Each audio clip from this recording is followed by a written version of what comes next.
And we're back. Sorry, okay. Yeah, no, I was getting some weird nonsense going on. So we should be good now, though. Are we good? Hello? Hello?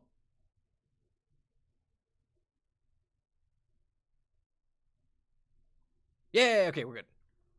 All right. Yeah, my chat wasn't working. It kept like disconnecting and reconnecting me. So I was like, I don't know what's going on. So I had to reset something. That's gonna make the YouTube uploads funky, but you know what? Whatever. All right, let's get back to it. Yeah, Vriska's face contorted with rage. You son of a bitch. This was consensual. If anyone didn't consent to this horror show, it was me, retroactively. Vriska, I gotta motherfucking say, this whole experience has left a motherfucking feeling a little bit uncomfy. Motherfucker feeling a little uncomfy. Just an incy-wincy, itty little bit unsafe. I don't care if you feel unsafe. You're a lying, disingenuous puddle of sideshow puke, and I don't believe for a second you meant any of that. The only thing that matters here is that you keep your fucking mouth shut about what we just did. Vriska, my mean queen squeeze and borderline sexual villain, I got reason of self-protection against your problematic callers, and I should keep the wicked shit zipped, just like you say. Tell it to me fucking straight, Turbo Tush. Do these look like loose lips to you?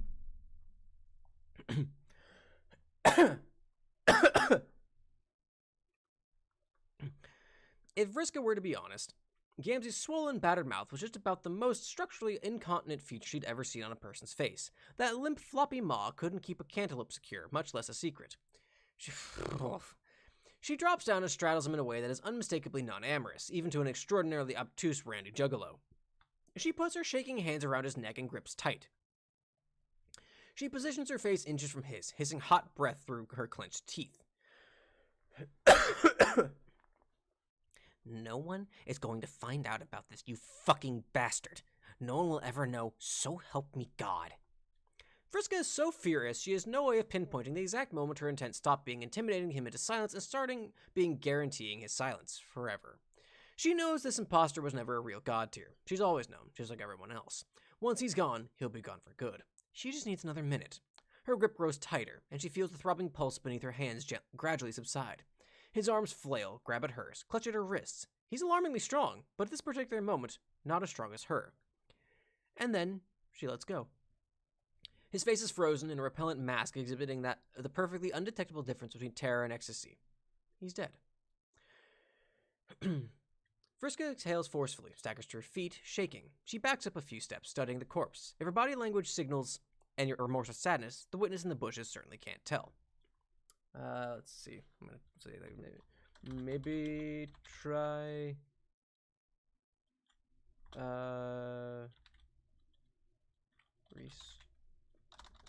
reloading Twitch /app. Yes, Weaslink. Yes, I am.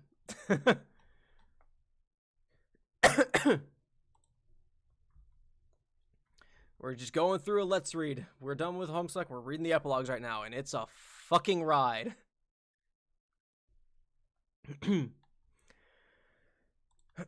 Oh shit, Vriska had already forgotten about her. Oh, sorry. Oh shit, Vriska had already forgotten about her somehow. Her stylishly dressed teen duplicate, who surely just witnessed not only the original feat of debauchery, but all the compromising activity, which followed as well. Vriska will probably need to have a few words with her. Vriska stands up slowly from the bush, obviously trying not to look at the lifeless clown. She puts a hand behind her head and seems to be casting about desperately for the right thing to say during such a moment, but soon it's clear she's given up. Vriska doesn't blame her. She can't imagine there being anything in anybody's life that could adequately prepare them to have a snappy response ready for a situation like this. Hey. Sup? Candy 36. The moment John caught a proper glance of Vriska and Gamzee going at it in the bushes, he was done. He simply had no further capacity to deal with any of it. He just fucked off. A few hours of aimless wandering through the sky brought him back here, to his old house. He hasn't lived here in years, but it feels exactly as it had when he last left it. It's like no time has passed at all. John leans back in his dad's desk chair, stares at the ceiling, and listens to the war. The steady drone of weaponized airships up above has become so commonplace in everyday life that he barely even notices it anymore. But now he focuses, trying to pick out the individual sounds. No matter how hard he tries, he can't tell which ship belongs to which side or how many there are. He doesn't know whether they're coming or going. Rose, Kanaya, and their daughter are probably up there somewhere by now. The washing machine chugs along in the next room. In John's experience, troll blood is incredibly difficult to wash out of clothes. His t-shirt's probably going to be risky colored for the rest of its life. Somehow, no matter what, he always seems to end up back in this house. It's been through the medium in 2 different universes, and come out of it with only a slight warping to the foundations. Everything is coated in dust. He hasn't bothered to turn any lights on or change any of the bulbs that have burned out over the past few years. He thought he heard someone moving around upstairs a while ago, but he didn't get up to check. He hasn't gotten up for... How long has passed? He has no idea. God, this house is rattly. It could be a wild animal up there. It could be a thief. John doesn't think he has anything he'd regret losing, at least not anything that he hasn't already lost. His dad's study looks the same as it had the day he moved out. Figurines, jauntily hung photographs of famous funnymen, even the dent in the floor from the time Rose dropped a safe on a bunch of troublesome imps. He'd always meant to hire someone to fix it. He just never got around to it. It's a perfect room for a slow-motion existential crisis. If that's what you can even call whatever it is he's going through. Maybe it's not so much of a crisis as a critical cessation of his ability to give a shit.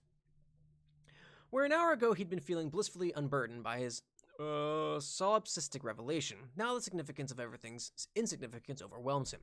He wishes he could find comfort in the frivolity like Rose has, but it's impossible for him to delude himself. If nothing matters, what is the point of doing anything? Where is he supposed to go from here? How do you figure out how to fill your time when you have all of a meaningless eternity ahead of you? He's not sure why his brain thought he'd find an answer to this place. He swivels back and forth in his father's dusty desk chair, staring listlessly up at the featureless white expanse of the ceiling of the study. His mind runs in exhausting circles until he dozes off to a lullaby of distant sonic booms. When next he's jostled awake, it's by a figure that looks uncomfortably like... Dad? As John blinks away the sleep from his eyes, the man looming over him comes into focus. It's not his dad. It's Jake Crocker, who actually is his dad, but in a far more esoterically bullshit way than the man who used to fill the study with pipes and black licorice. John sits up straight in the chair and rubs at his eyes. Jake? What are you doing here? How are you here? Did something happen with Jane? Oh, nothing, happened exactly. I just thought we would, pop in for a bit of R&R with an old pal, isn't that right, Tav? Jake scrunches up his face in the same way Harry Anderson does when he's lying. Across the room, Tavros Crocker fumbles his grasp on a particularly hideous, fanciful harlequin. One of its pointy shoes snaps off. Cripes. Sorry, Uncle John. I'll replace it. It's fine. That's actually just a piece of garbage. John thinks he might still be dreaming, though if his subconscious were controlling the scene, there would be a few alterations. Aren't you cold? I am, in fact. These old tuds. Jake snaps the elastic on his pair of red underpants. It's the only thing he's wearing. Oh, thank you, Weefy. For 3 months in advance. Thank you for the 3 months, Weefy. Well, you see, Jenny bought all my other clothes. Thanks for the Prime, Salsa. Thanks for 6 months. I forgot I made that the Prime sub alert. Startled me.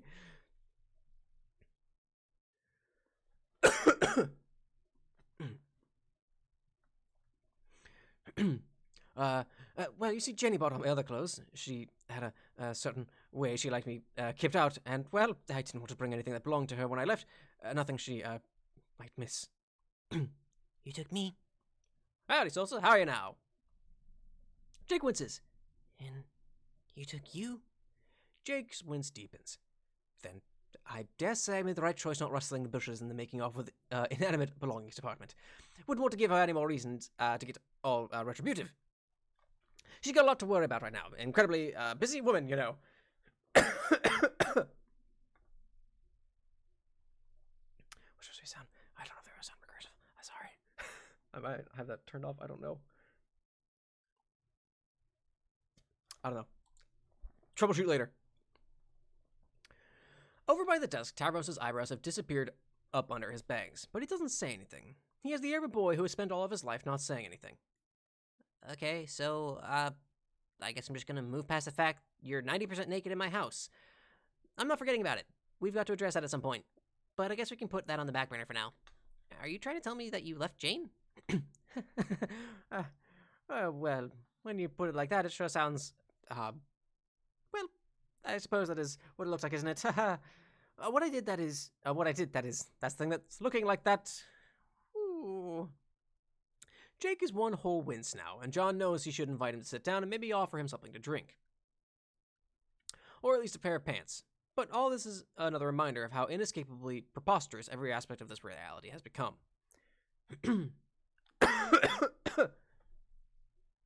Okay, so also sounds good.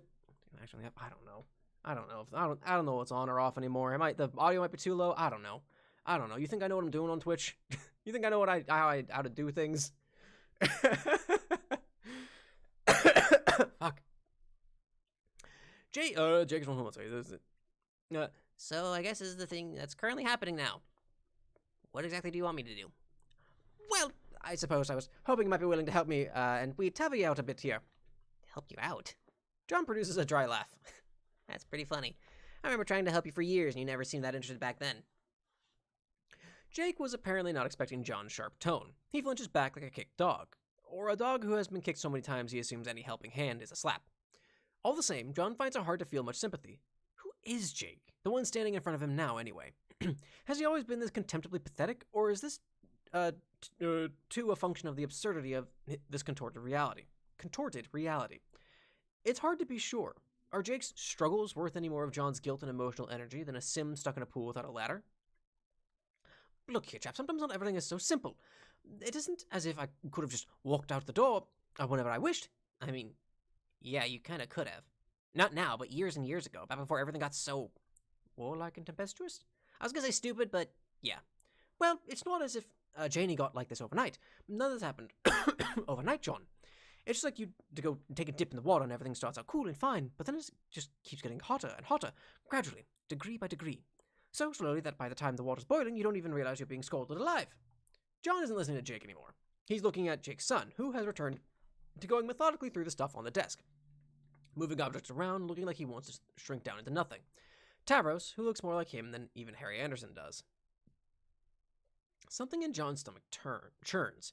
The ridiculous fate of this facsimile of his friend is one thing, but Tavros, if things really are the way they seem, isn't he John's fault too? Did his reckless decision really author a child just for it to suffer? John finds himself feeling a little sick. Are you guys, I don't know, hungry or whatever? I think I have a frozen pizza. He brings him into the kitchen, which still has all of the old appliances from decades ago. The stand mixer, the automatic can opener, the milkshake frother. He never uses any of this junk. It clutters the place up, and he should have cleaned it all out years ago. He just kept coming up with excuses for why he had to leave it as it was. John has never been much of a drinker, but fortunately, Jake English is never found without a bottle these days. He's got a 40-year-old whiskey that he grabbed on his way out. Apparently, his unwillingness to steal from Jane did not extend to her liquor cabinet. Tavros takes one look at the bottle in his father's hand and heads upstairs. Maybe that's for the best. It's getting hard for John to look at him, to look straight at him. I'm sorry for being, I don't know, a bitch. It's just been kind of a rough forever. No offense taken, chap.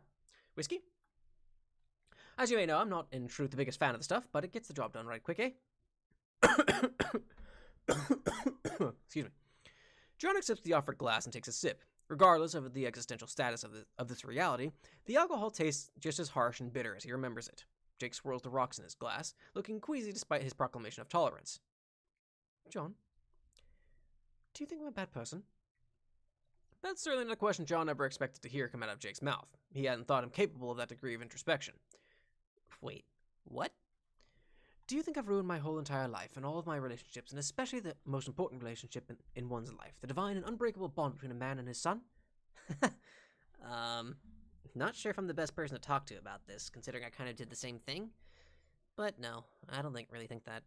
It's not as if anything that's happened to you is your fault, like, existentially. Or, like, even non-existentially. I guess even in straightforward non-metatextual jerk-off terms, it's also not your fault your wife was treating you like shit. it may be all my fault in both an existential and non-existential capacity, so I wouldn't sweat it too much either way. Eh? What do you mean? I don't think you'd really understand. All I'm saying is, you're alright, I think. I think you're doing the best you can. I don't blame you for anything, Jake. Jake grimaces. In the dim kitchen light, his 5 o'clock shadow looks like a bruise. I wish I could tell you hearing that was a load off my mind, John. The me of yesteryear probably would have drunk to your health and exclaimed, that's grand old chap, now I'm off to wrestle with a robot, engage in daily incest and whatnot. Except would have been drinking flat cherry coke back then, probably. Gran left an astounding amount of cherry coke behind when she died, and it took forever to get through it all. That's pretty gross. Different strokes for different folks, I suppose. Anyway, my point is, maybe you should blame me? Maybe I need someone to blame me. For once. Huh? I think I'm starting to realize that I've been going through life with the mindset that nothing has ever really been within my control. Maybe it's been the people I surround myself with. Janie always seems to be so sure of what was right and what she wanted. And one of those things was me. I don't think I ever really tried to challenge her, not when it ever mattered. And before her, there was Dirk. Oh boy, Dirk would have written me out an annotated schedule for every minute of my day if I asked him to. Or, especially if I hadn't asked him to. Dirk, he... Maybe it's best we don't dwell too much on that. The two of them share a moment of obligatory silence for someone long dead and gone. In a way, I think I found all that comforting. Haven't you ever wanted to let someone make the tough choices for you? John wonders if everything being out of his control would make him feel better. Even if he weren't presently stuck sucking on this bitter cosmic red pill. He can't imagine being particularly happy with this world state. Maybe he just would have made it... Fuck me. Maybe he just would have made it all the more soul-crushing. Or maybe he is doing exactly what Jake has always done. In a certain light, isn't describing all this mess to some unconscious influence he might have had over the metaphysical shape of reality just a way to brush off his simpler failures as a man and a father? Maybe. Yeah. I don't know. I'm starting to think I've been a bit of a fool about it all, though. It's easy to shrug it all off when it's just your own life being jostled about, but this is all something I should have been thinking about when old Taffy was born, isn't it? Too little, too late. I'm not done right by that boy at all. Even all I'm doing is making an excuse for myself. Phew. It's hard for John to disagree. It probably wouldn't do too much good to say it, though. It's not like John wants to torture the guy, whatever the status of his realness attribute. Jake, I guess I actually don't know you that well, but I think there's a difference between making excuses and just giving reasons. There's reasons for what you did, sure, and I guess you can think of it as an excuse, but that's only if you don't make the effort to start trying to fix yourself. And I mean, okay, look, you left. You're doing it. You're making it happen. You got your son out of there. Better a decade late than never, I guess. You're right, John. I did do that, didn't I? Nobody swooped in through the window and rescued me. I did it myself. I finally stood up for what's right, and I'm going to make a way for a new and better me. I have my immortal life ahead of me. There's no point in sitting around hating myself and regretting the past. John's mouth open and closes dumbly. That's it? I thought it would be harder to convince you? Jake grins, and the effect is incendiary. It's brilliant. His glee is lighting up the room. John blinks. It's literally lighting up the room. A faint but steady glow pulses from Jake's body, radiating like heat from a fire. John can help but recoil a little, like a vampire in the sunlight. He wishes bitterly that it could be so easy for him, to just forget all his fears and regrets, and forge forward with the honest, dumb conviction that if he just tries hard enough, all his problems can be chased away. Golly, John, Gee willikers, do you hear that? Music swells out of nowhere. For a moment, John thinks the ridiculous noise is coming from Jake, too, but he quickly pieces together the Taros must have found the old record player upstairs. Jake sets his untouched glass of whiskey aside and starts tapping his fingertips on the kitchen's countertop. His aura of hope pulsing brighter. Then, with a dignified flourish, he raises his arm. John? Yeah? Take my hand. Take my hand. What? Why? Jake snatches John's hand and pulls him in, catching him off guard. John floats, an instinctive reaction to when he's knocked off balance. Dance with me! Oh, Jesus Christ. Love this part. This is pretty good. I'm enjoying this bit, actually. This is not the sort of jazz you dance to, and it is definitely not the sort of jazz you waltz to. John isn't sure there is that type of jazz. Jake leads relentlessly, but it's the glow of his ridiculous god-tier magic that brings John down enough for his feet to touch the ground, whether John wants it or not. There's something inescapably infectious about Jake's senselessly optimistic energy. Even if they do end up stepping on each other's feet, gambling around like newborn giraffes, who cares? What's the harm in a little dancing?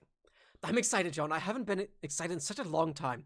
It's just so great to be out on my own, here with you after so long. You and me and Tav, gosh, we're going to make such a team. 2 crockers and an egg butt. A cracking good comedy, to be sure. Heck, perhaps I'll take back my good old name back. Take back my good old name back. Grammar. Who knows, maybe Tav will want to be in English too. This place is a bit smaller than we Tav is used to, but I'm sure we'll make do. You want to move in with me? Oh, yes, I suppose I'd ought to run the plans by you first before letting my imagination run wild, eh? I'm sure I could find someone else to say, but I must say I do feel much safer bringing Tav up with family. Jake, bad English. Jake launches into a real doozy of a spin, which John supposes may well have knocked the last of his sense out of him. Sure, why the hell not? Jake gives John a twirl, which sends him spinning across the floor in his socks. He stumbles and falls over, which is a bit of a comical display with his windy reflexes. It makes Jake laugh uproariously. Being flung from Jake's orbit of hope and change is a little like being dashed with a bucket of ice water, though. All of John's gloom and malaise surges back from the fore like air filling a vacuum. He feels hungover. John says, oof. John lies immobile on the floor. Jake draws up to look down at him in confusion, striking a pose that is both dazzlingly model-esque and doubtlessly completely unintentional. Just very like, grrr, just fucking. Grrr. He's just JoJo posing in the kitchen. Huh? Why are you looking so glum there, chap? Oh, the usual. Do you need help getting up? Nah, I'm cool down here, on the floor. John, maybe we'd ought to embark upon this journey of self-betterment together. What do you say, my boy? What? I got my Tavi out. Have you been thinking about making amends with Roxy and such? Maybe give her the push she needs to get out herself? Not really. And why in the hell not? Like I said, you wouldn't really understand. I don't think there's really much of a point in me trying to talk to Roxy. She's not what? John hauls himself up to his feet and moves to the living room. Jake follows, but John now ensures that there's a healthy enough physical distance between himself and Jake's black hole of psychic optimism. You can't rightly go and blame the woman for all your troubles, John. I'm not blaming her at all. Then what are you saying, Johnny boy? John sighs and drops down onto the couch. He stretches out so Jake can't take the seat beside him. That even if I could talk to her and try to set things straight, why bother? She might not even be, real, strictly speaking. Huh? Like I said, you wouldn't understand. Trust me, it's all a whole lot of crazy stuff. You're right. That's an awfully crazy thing to say. Not real. Why, I just saw Roxy yesterday. She's as solid and real as a person as you or I, John. It's hardly becoming of a man to say something so dismissive, even if it's tough to know what a lady is thinking from time to time. I'm not... What's that now? I fucked up too bad too long ago. It's just too late to change anything now. So what? Huh? So what if it doesn't change anything? Won't it matter to your family to see you care? Won't it make you feel better to try? To at least be able to say that when the chips were down, you gave it your honest all. And what about Harry Anderson? Do you really want to go to the rest of your long life knowing you never tried to be the father your son needed? Hearing the name is like a blow to the chest. Little Harry Anderson. His son, who he held and fed and taught and raised into a young man. Despite it all, he's always been so unbelievably proud of that boy. If Roxy isn't real, then his son must be even faker. Something about the thought makes John feel more rotten than anything else. Maybe it's some aspect of his basic biology, buried down at the core of his lizard brain, that makes him want to reject what he knows is true. The allure of the denial, of the anesthetic hope radiating from Jake's epically sculpted body, is difficult to turn away from. My word, John, are you crying? Jake, do you have Roxy's number? That is probably the best part of the entire fucking epilogues. I really, really liked that. That was really, really sweet. I really liked that. That was really good. Why the fuck can't the rest of this be like that? Damn it. Candy, 37. Because Vriska only spent a few minutes on Prospect, before her dream self was whisked away to the battlefield the moment she ascended to her god-tier form, she never exactly got to enjoy Prospect life as much as some of her friends did. which by all accounts involved a lot of leisure time, floating around, lounging about on golden crenellations, and looking at pretty much the only thing there was to look at on Prospect, the big blue sphere full of prescient clouds known as Skya. She's certain Terezi must have spent more than her share of time ogling the fluffy nimbus forms, or sniffing in their direction at least. This must have been what life on Prospect felt like, Vriska thinks, as she adjusts her head to a slightly more comfortable position on the fresh clown carcass she's now using as a pillow. She lets out a long exhale, feeling more relaxed than she's felt in a long time. The clouds aren't showing her any visions, but that's okay. She realizes you can see whatever you want to see in a cloud, if you spend a long enough time looking at its shape. All that's really required is a willingness to let yourself waste the time. A willingness she only just discovered minutes ago, since wringing the life from a libidinous harlequin.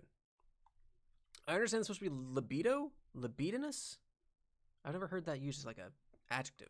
Can't join without sorrow. That's that's true. Recursive. I agree with that. And I just really like that last bit. That was really good. I think that one is a sort of snake. A snake with a strangely big head. Nah, it's a pipe. It's a thing. A what? It's a thing you smoke with. Oh. You mean like the human marijuana I've heard Dave ramble about sometimes? God, you really did grow up on an alien planet, didn't you? Yes, as a matter of fact, I did. I'm from the world which is home to the race you yourself are apparently a member of. Yeah, but I'm actually normal? No offense. None taken. You're a lot like me, really. I mean, unsurprisingly, this shouldn't be shocking news. You just kind of remind me of my mom. Not in many ways. I just mean, you say shit that makes it obvious this isn't where you grew up. How is Kanai, by the way? Boring and old? Old and boring as fuck. Sounds about right. I mean, older than us by a lot. But you knew her when you were the same age, so that's why I said that? Fuck it. She's like regular. A basic-ass mom. A bam, if you will. She's fine. I like her. Both my moms are alright. They're a little obsessed with all this war shit, though. Oh, yeah? Yeah. Old people get hella bent out of shape about war and politics. You're right. I guess that's how it was in my culture, too. Remember, no, they're both trolls. They're actually both trolls. It's just, non-parentheses is, Kid Vriska, is Vrissi, I think is what everyone decided to call her. She was born from the brood mother. Oh, fuck. Brood mother's not the right word. She was born on, Earthsea. And this is Alternia Vriska, because of bullshit. Page of Rage. Vriska doesn't seem to have a response to this. Her parents have told her many tales of Alternia, and her curiosity about the subject was satiated sometime before she entered high school. She shrugs and turns her attention back to the sky. Another nimbus cloud wanders lazily into view, and catches Vriska's eye due to its peculiar shape. Mother grab, that's what it is. Brood mother. I don't know where the fuck that came from. That one there, that's some sort of squat can-like building, right? What? Like the ridiculous structure my friends used to build with the mayor.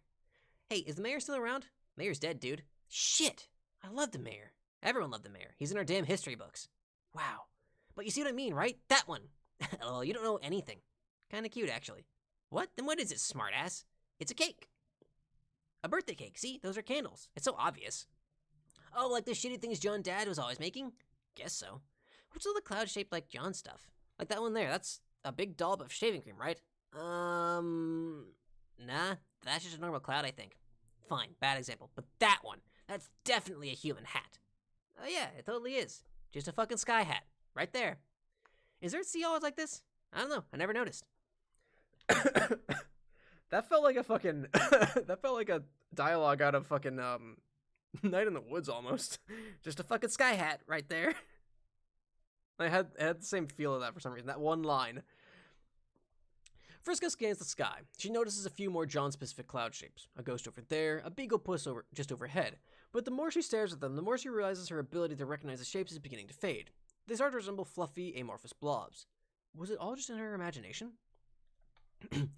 Maybe this is just crazy nonsense, actually. Seeing shapes in clouds, I mean. Maybe, I don't know. Or maybe the truth just makes me kind of nervous. What truth? Don't tell him I said this, but I think John is just an extremely powerful being, even when he sucks. And he certainly does appear to suck in this reality, and yet the uneasy feeling is there. It's a vague feeling I've had in the back of my mind for a long time. But it really hit me when I was talking to him earlier. It's disturbing to think about that much power bottled up in one stupid nerd who'll never understand it. What power are you even talking about? Like, lame wind powers? No, I mean, the power to shape reality, even without intending to. Like, just falling backwards on the most insanely overpowered bullshit when the rest of us have to work our asses off for a fraction of that kind of power and relevance. He could rewrite everything that ever happened if he wanted, and he could probably even bend reality to his will in certain ways, even if he didn't have the slightest idea of what he was doing, which he usually doesn't.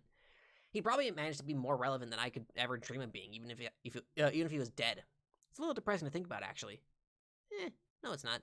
Harry's dad is a joke. He's a washed-up loser. He's not worth feeling shitty about at all. Wow, you know what? You're right. Man, that's such a good attitude. Why didn't I say that? I used to say shit like that. I used to say shit like that. Vriska turns to face Vriska, propping her head a little, higher up on the torso to get comfortable. The Vriskas have become virtually oblivious to the fact that a strangled juggalo is currently functioning as a throw pillow. It feels right, natural even, as if he was never meant to serve any purpose other than that of a deceased soft vehicle for head and neck support between two blossoming friends. Hey, can I just ask, why are you making out with this ridiculous shithead? Wow, could we maybe not talk about that? I'm fucking embarrassed. I'm not even judging. It's not like I can blame you. Sometimes a girl just needs to give up on her dignity for a while and kiss a dumb clown. That does a lot to explain my relationship with Harry, actually. Yeah, it's a good way of putting it. Let's just call it a brief and inadvisable catharsis through fleeting clown lust, and agree to never speak of this again. You got it. But anyway, I was trying to make a point. I have to say, I'm almost a little jealous of you. Jealous? Why? I've done fuck all. I go to high school and that's about it. Haven't you, literally ascended to godhood, created multiple universes, and, killed guys and stuff? Yes, I did do all that stuff. Didn't you mind control some idiot to jump off a cliff and he got paralyzed, but then you started dating him or something? Yeah, that was before I killed him. LMAO. It's cool though, we made up. As ghosts, I mean. Well, a different copy of me did that, but I think it still counts. Whatever. It's just one thing I did. Who can even keep track of all this stuff? Didn't you blind some obnoxious bitch one time? Hey, some of this stuff is kind of private. Anyway, the point wasn't to go strolling down memory lane on some of the badass things I've done. Not that there isn't a lot of great material there. I'm just saying, with the life you're living here, you seem free? Free to just be yourself and be cool and not really care too much about other people's horse shit. I spent so long caring so much about what other people thought of me, mainly that they saw me as important or making a difference. It's just a futile struggle sometimes. And I thought I was doing so well, getting so close to the big prize, and then I end up here. It's like a big joke, and sometimes it feels like real freedom is just understanding that. And when you do, it comes through in your personality. It's a lot easier to just seem cool, you know? I guess. This is really funny. I feel like such a fuck up because now that I'm saying this, I realize there was a person like that I met once. Like you, sorta. It was just another version of myself. She was genuinely happy and living her best life, even though she was ironically a ghost. But something about her attitude set me off, so I ripped her to pieces? Also, I sorta stole her girlfriend. Holy shit. I know, I'm terrible. No, not really. This all sounds kind of legendary, to be honest. No, I know how it sounds. Just please don't look at me as some sort of role model, okay? This isn't good. The point is it's bad. Take it from me. Don't do the shit where you start modeling yourself after some mental image you have of a cooler version of yourself. It just sucks. All right, whatever you say. That's way too many. That's way too many. Stop right there. Why are there... That's not even... There's like 14 there. You had 7. You didn't even do 8. What is this bullshit?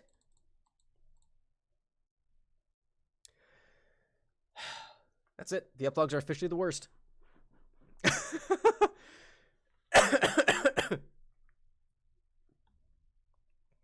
1, 2, 3, 4, 5, 6, 7. You didn't even do 8 of them. You fucking... It's fucking embarrassing. I'm sorry. Letterkenny's gonna come out at any fucking opportunity I have. Drop it now. Mine's like time. We got half an hour of this horse shit to deal with tabletop. Ugh, this isn't going the direction I was hoping. The point is, I was so mad at her. That happy ghost version of myself who was free of everything. I was probably mad because she got to be who she really was without stressing about it, which is something I never felt like I was allowed to have. Well, Straight up, bros lose their quirks. Come on. What is this, fucking amateur hour over here? Like, that's like a... I mean, granted, it's Vrissy, so it's like, she fucks up Vriska's quirk all the time, so it's understandable, I suppose. But come the fuck on. Anyway. Hi, baby. I know. It's okay.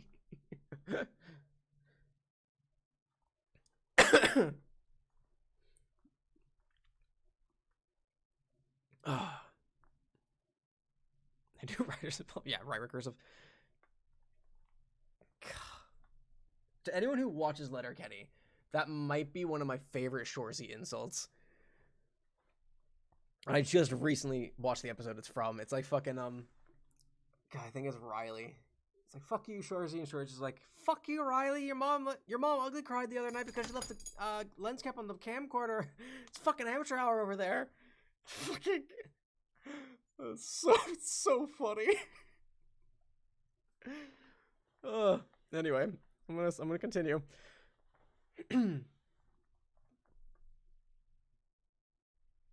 That should have worked. Why didn't that work? I don't know. I'll look between streams. Remind me in between once we move over to Homestuck. I'll see and make sure my Nightbot commands are working. Alright, where the fuck was I? I got distracted by Letterkenny references. well, you can now, right? What the fuck is stopping you? I guess so. I wonder what the point would be. What do you mean? I could be a better version of myself than I am, but then who would even be around to notice? I would. Oh, yeah. No, I mean, that's great. And it's nice talking to you and getting stuff off my chest. That's not what I meant, though. I left the people I care most about behind. What's the point of becoming your best self if the people most important to you aren't around to witness it? Aren't all your friends here, though? I know they're a bunch of old fucks now, but... No, they are. That's not what I meant. What I mean. Sigh. It's hard to explain. I guess, I mean, there's someone specifically I fell out of touch with, who it feels like I'll never see again. Oh. Maybe. Vriska thinks for a while on her next statement. She needs the time to let a thought she'd never had before arrange itself into words. Maybe that's why I hated my ghost self so much? Why? Because I just had a sense. On some level, I knew she was right. She was happy and honest with herself, and that's what made her a version of myself who was actually worthy of someone I cared about. Don't get me wrong, we had a nice time for a few years living on that meteor. It was a good, stable, pale relationship, but that's all it was. We couldn't really connect in a deeper way because I was still the way I am, I guess. Layers and layers of armor and defenses, and I had some mysterious feeling that that weak ghost version of myself was always meant to form that the kind of connection with her that I never could, because she didn't have any of that stuff getting in the way. Which is probably why I flipped out at her. The person you're talking about here. It kind of sounds like you love her. What? No! Okay, whatever. I don't believe this. I mean, maybe, sorta. It's a complicated feeling. It actually doesn't sound that complicated, but again, whatever. I don't know! I still feel sort of messed up about this, and I don't think I can pinpoint exactly how I feel. Maybe you can't even boil it down to one quadrant at all. Who are we talking about here? I don't think I can talk about this anymore. Oh, God, it's not my mom, is it? Or one of them? Oh, fuck, no, not them. Anyway, they're living on this planet. Remember I said I'd probably never see her again? Yeah? You're talking about the girl who you blinded that one time, aren't you? Maybe I'm not fucking stupid? I know some lore. I know some lore. That's every Homestuck fan. I know some lore. You don't know all of it. You know some of it. And through all of us coming together, we can finally piece together a fucking story somehow. Vriska rolls her head against the clown cadaver to face the sky again. Even if this is another near duplicate of herself who's easy to confide in, maybe she said too much already. Maybe she's even admitted too much to herself. Moments pass in silence. I'm pretty sure Harry's dad used to talk to her a lot. What? The blind girl. He did. When? I don't know. Years ago. How is that possible? I mean, from this place? What, Earthsea? I don't think I get the question. You still don't seem to understand. We're all inside... Never mind. What were they even talking about? I have no idea. You want to look? Look at what? Just a minute ago, I swiped his phone. You stole John's phone? Yeah, I steal stuff sometimes. Crimes. The habit's probably just in my DNA. LOL. Yeah, let's take a look. Vriska hands over the phone. It exhibits decades of use. This is not the device of a man who frequently upgrades his technology. There's no password to unlock it. Vriska scrolls upward on a text exchange for quite some time. How far back does this go? Not sure. Before I was hatched, at least. This is all weirdly flirtatious? Yeah. Terezi was like that with a lot of people, though. Still, it's a little jarring. It's all kind of blowing my mind. You know what this means, don't you? What? You can contact her. Holy shit. Vriska clicked on the reply field. Her thumbs hover over the digital keys. What do I even say? Tell her you love her. Oh, shut the fuck up. But seriously, I have no idea where she is or what she's doing. Is she old now too, like everyone else? That'd feel weird. Only one way to find out. Vriska stands up and paces in circles around the vanquished bard. Vriska maintains a relaxed position while studying the cloud shapes again, providing Vriska with a wide berth for this critical rumination. Finally, Vriska stops pacing and begins typing. Hey, Terezi, this isn't John. It's Vriska. Crimes. Candy, 38. Roxy tugs at a piece of hair behind her ear with one hand as she checks the time on her phone with the other. John's not late, but Roxy's run out of things to do except wait for him, which is both cosmically appropriate and annoying. It's not like she'd been cleaning up for his visit or anything, more just wandering through the house, looking at everything through his hypothetical eyes, things that changed since he left, things that stayed the same. She figured there'd be some point when they talked face to face again, what with the vast expanse of time laid out in front of them and all. But she'd still been surprised when Jake arranged a friendly visit and ended up asking, in hushed tones, if she'd be willing to see John again. She'd been open to it from the start, but Jake insisted on this absurd sequence of clandestine meetings to ensure that they'd be safe from Jane's watchful eye. It took an exhausting degree of assurance for her to convince them that John could just come over and that Jane didn't have the house bugged and she wasn't about to come and have him thrown in prison for having the audacity to want to see his own family. Now that the day of the reunion has arrived, Roxy is just ready to get on with it. The knock on the door is almost too quiet to hear. She exhales, fluttering her overgrown bangs, and goes to answer.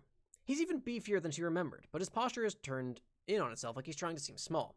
God, this had better not be another self-flagellation fest. She's prepared to handle a fair few apologies, but there has always been a cyclicity to John's contrition, and she can only handle so many self-absorbed attempts at communicating remorse before her head starts feeling like it'll float away from her body. Sup, John? Long time no see. John smiles at her through his hair as he waves hello. One quick slice of his hand through the air, twisting at the wrist. It comes off as shy and boyish instead of hangdog. A good sign. Maybe her jokey casual approach is the right one.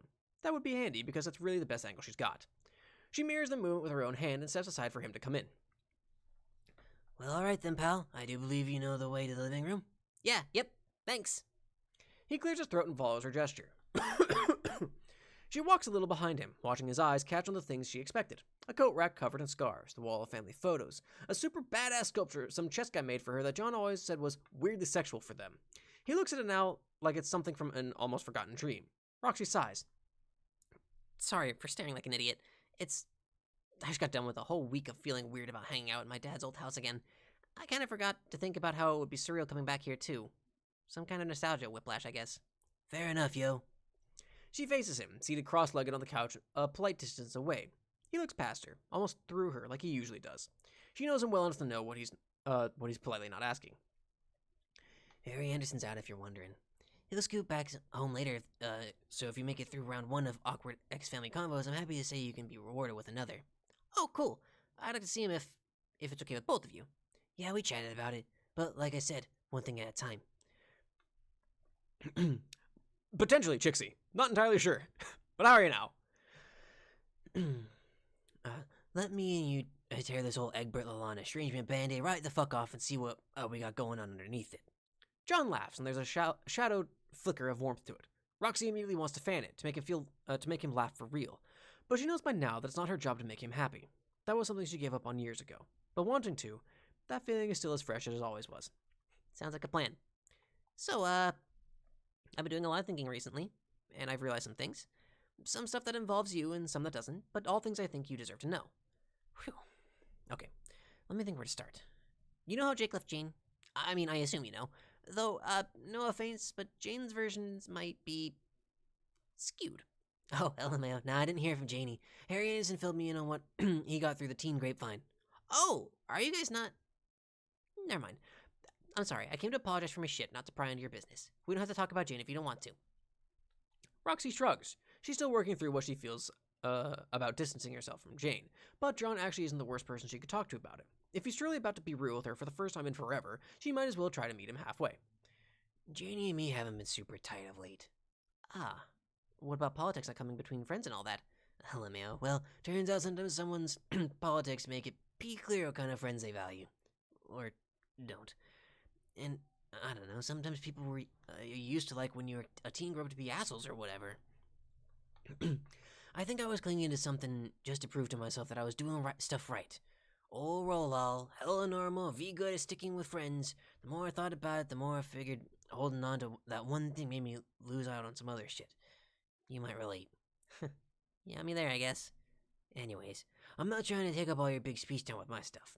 You were telling me about Jake and Janie finally went splits ways and gave you some kind of epiphany. No, that's cool. I'm glad to hear it. We can come back to your shit after my shit, maybe. But yeah, Jake, he and Tavros are living with me now. I think for the foreseeable future. We were expecting Jane to have kind of a fit about it, but all we've gotten so far are some divorce papers.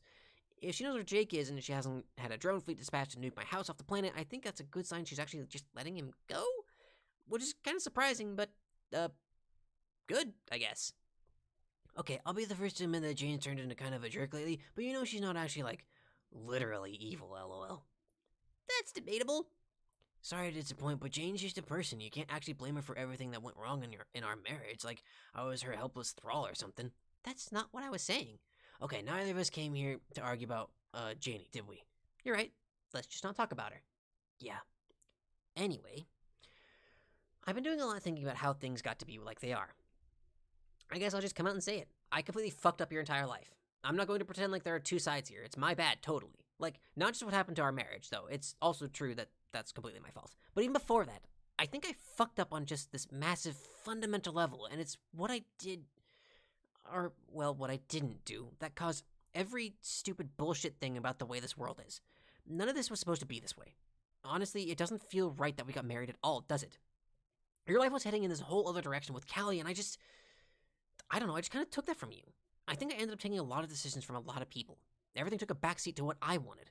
Whatever cosmic significance the lives here do or don't have. All the pointless suffering I've created is inhumane and... No, I'll stop you right there, my man. She feels a little bad cutting him off. This conversational space they've carved out for themselves is balanced on a tenuous trust, and she doesn't want to scare him away.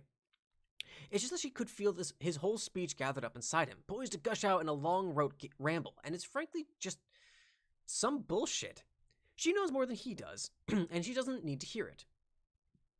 She's not a kid anymore, and she doesn't have to pretend someone else is right just to keep the peace if she doesn't want to. I'm sorry, John, I love you, but this is some hot steaming horse shit. What? John's gaze slides over to focus sharply on her face for maybe the first time since she showed up on her doorstep. Goosebumps trail down her shoulders, but she doesn't let the closeness of it distract her from her frustration. It's some real jerk-off emoji stuff and all, is all I'm saying. You think your choice mattered so much that no one else's could measure up? And then what? Did you get what you wanted? Did your life end and and the points got tallied and you came out on top, or like what? Still pretty much seems like you're moving to me. And you sure don't seem like you're winning, so where's all this good shit you got that you gotta go around handing out apologies for? Also, damn dude, while we're at it, you forgot to actually say sorry in that apology. No, I didn't. I just meant, I'm sorry for fucking up your life, or making it not... I like my life. I mean, it ain't perf, and I got my share of fuck-ups and mistakes in there, but you don't get to tell me it's fucked up, or that it isn't real or something. It's mine. So much for the jokey, comfortable approach. She tilts her chin up and tries to breathe evenly as she holds eye contact. He's been looking at her, really looking at her, and she doesn't want to blink, just in case that shatters it. John doesn't respond. He just sits there with his mouth hanging open, staring. He blinks a few times. Slow, but he's still focused completely on her. The corners of his still open mouth pull themselves up helplessly into a smile. What are you looking at me like that for? No, I'm sorry. It's just... I used to be so angry that you wouldn't tell me what you really thought before. And not like I wanted to fight, but like... I'm just not used to this flavor of Roxy. Sounds to me like you just disproved your own hotshot theory then, genius. Huh? You wished I was one way the whole time we were married, but I wasn't. But now that you're all convinced you're the only real boy in a crowd of puppets, here I am being me just like you ordered, only I did it without your help. Why on your Zoom, my man? I'm not acting like this now because you want me to or because you don't want me to. I was bad at standing up for myself then, and I'm learning to be good at it now. Fucking... What's going on in my eyes today? I'm doing homework. I'm sorry, Salsa. I got my own self-actualization train. You're just pulling into one of my many Roxy figures, some shit out stations. What? My many Roxy figures, some... One of my many Roxy figures, some shit out stations. Okay, got it. I feel like that should be hyphenated, but sure. You're just pulling into one of my many Roxy figures, some shit out stations right as I built it. But you were never like that before. Dude, where the fuck do you get off trying to decide what is or isn't me? Me being like me enough. Do you think people stay the same their whole damn lives or what? You've really never felt like anything about our lives here was off? Off from what exactly? The way things should be? What does that mean? John's mouth opens and closes. It seems there's something stuck in the spokes of his rhetorical tire.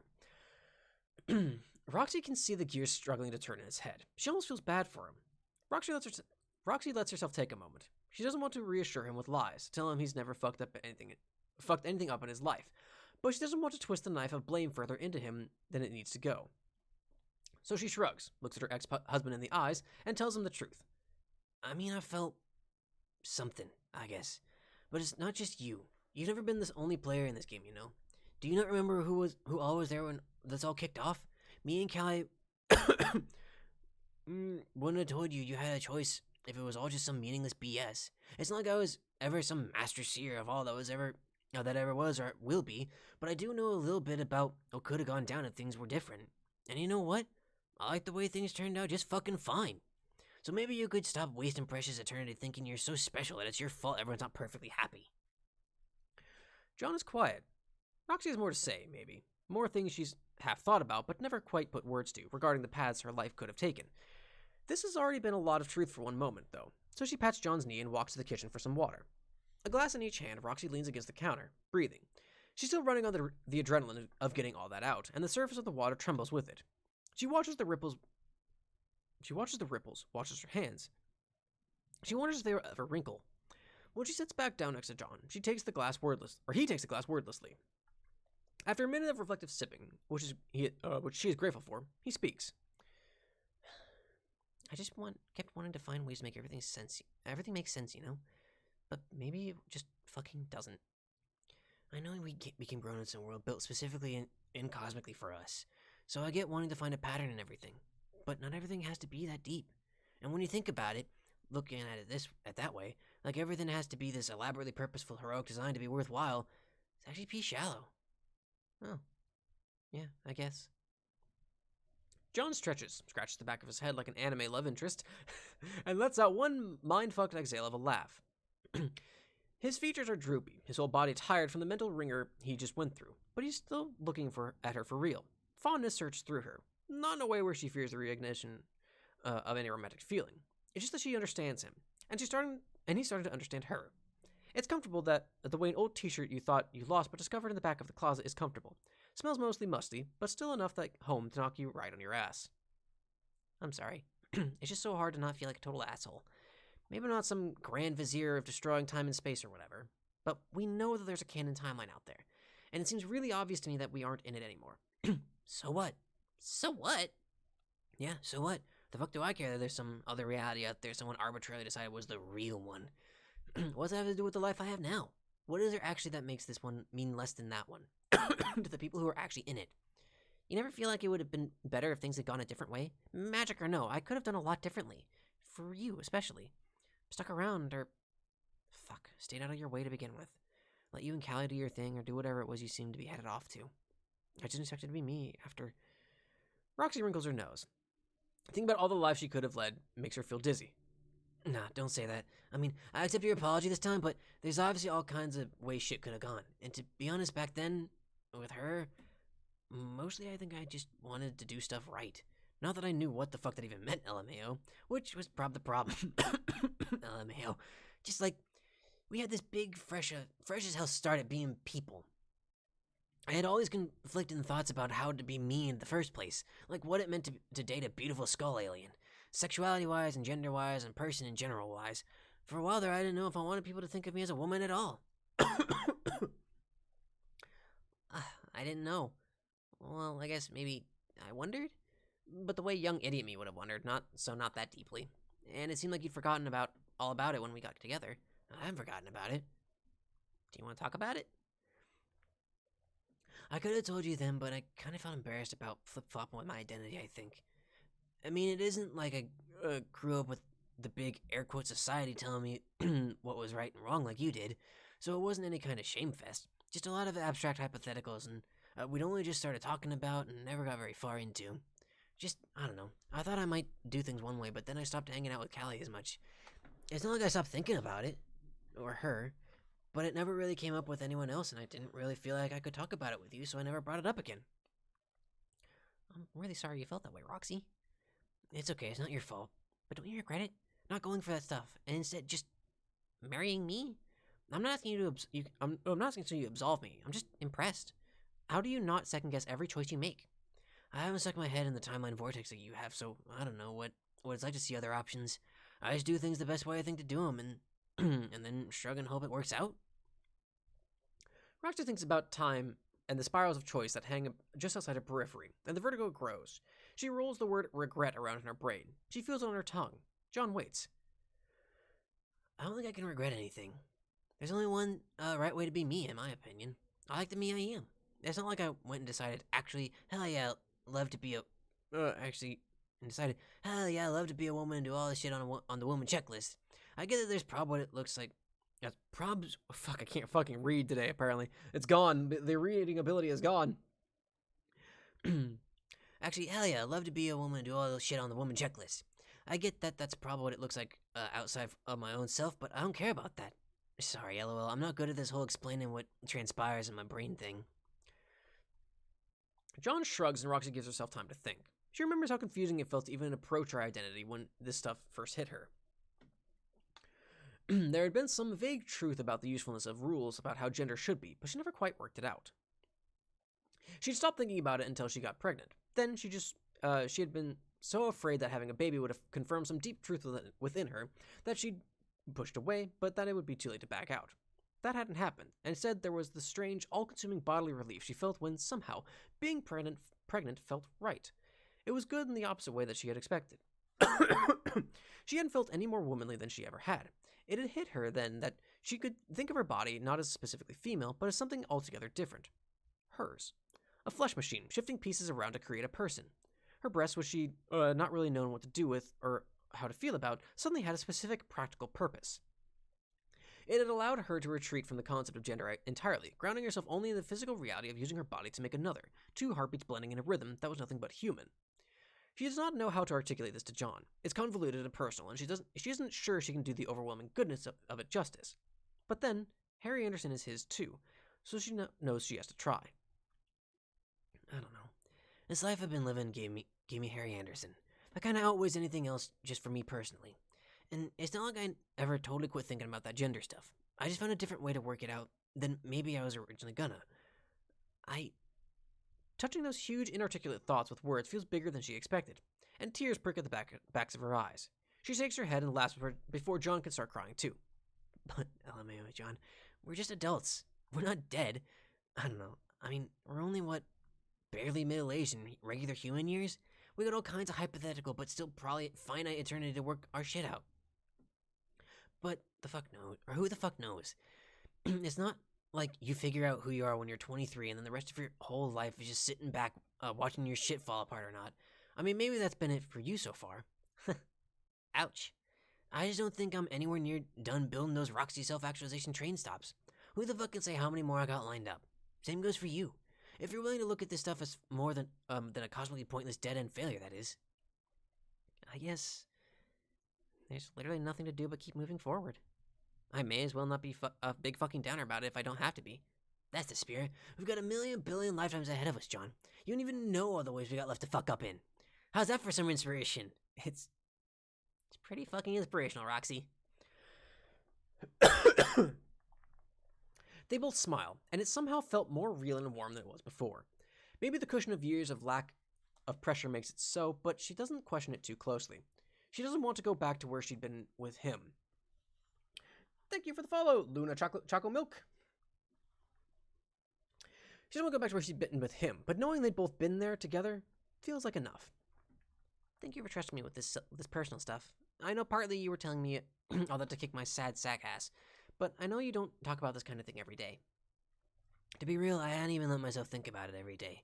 So thanks for letting me ramble at you out loud instead of just almost thinking about it for once every few years. I guess sometimes... Excuse me. I guess sometimes it takes hearing the same shit over and over until it sticks. That's mostly in my... It's mostly an own on myself, by the way. Hello, man, we're just ripping off those band-aids left and right over here. Couple of professional issue discussers. Yeah, I'm really baffled by how fucking good we are at this. Where was this when we sucked so hard at being married? Buried under a shocking number of issues, in my guess. Well, nice to throw a few off for once. Feel free to communicate with me instead of spending the next 300 years in a silent prison of your own making if you so desire. John nods, and as he opens his mouth to speak, the door opens. Harry Anderson looks at the two of them, all teary and laughing, and hikes his bag higher on his shoulder, shifting his weight. Roxy sees a muscle tighten his jaw. Her beautiful, smart boy. She wants to run over and hug him to protect him from the possibility of pain at talking to his father, but she doesn't. She knows how much he's wanted this, no matter how much he jokes about it. She looks back at John and sees her own awe mirrored in his face. She wills him not to cry, not to fall back on his self-imposed suffering and blame loop. Something about the last hour must have done the trick, though. John stands up, brushes his hands on his jeans, and walks, back straight, toward his son. Hey, Harry Anderson. It's really, really good to see you. Do you want to go for a drive? The muscle in Harry Anderson's jaw clenches a few more times, but when he smiles, it is genuine. Yeah, Dad. That'd be cool. Aww. Epilogue 8, Candy 39. We're fucking stopping there. Alright. Cool beans. Alrighty. We're going to stop there. And then we're going to play some Homestuck. I don't think I'm going to play with anybody today. At least that's not the plan. I'm just going to wholesome. Right. That was also a really good one. I really enjoyed that one too. I really enjoyed that conversation. Oh, I should do the outro because I'm still recording. Thank you so much for watching, everybody. This is for YouTube, by the way. We're still streaming. Don't worry. We're not going anywhere. We're going to do Homestuck, but this is for YouTube. YouTube! Thank you so much for watching. If you liked it, make sure you click the like button down below and subscribe to keep up with my stuff. New videos every Monday and Wednesday at 1 p.m. Eastern Time. They're my stream VODs. There's a link down in the description that takes you to my Twitch channel. You can see my schedule and everything like that.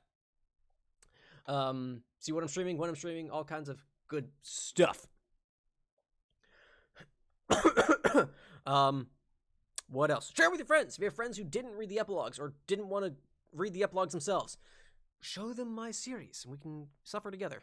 But anyway, thank you so much for watching, everyone on YouTube. I hope you enjoyed it. Please stay safe, stay healthy. I hope you liked it, and I hope to see you next time. Bye, YouTube!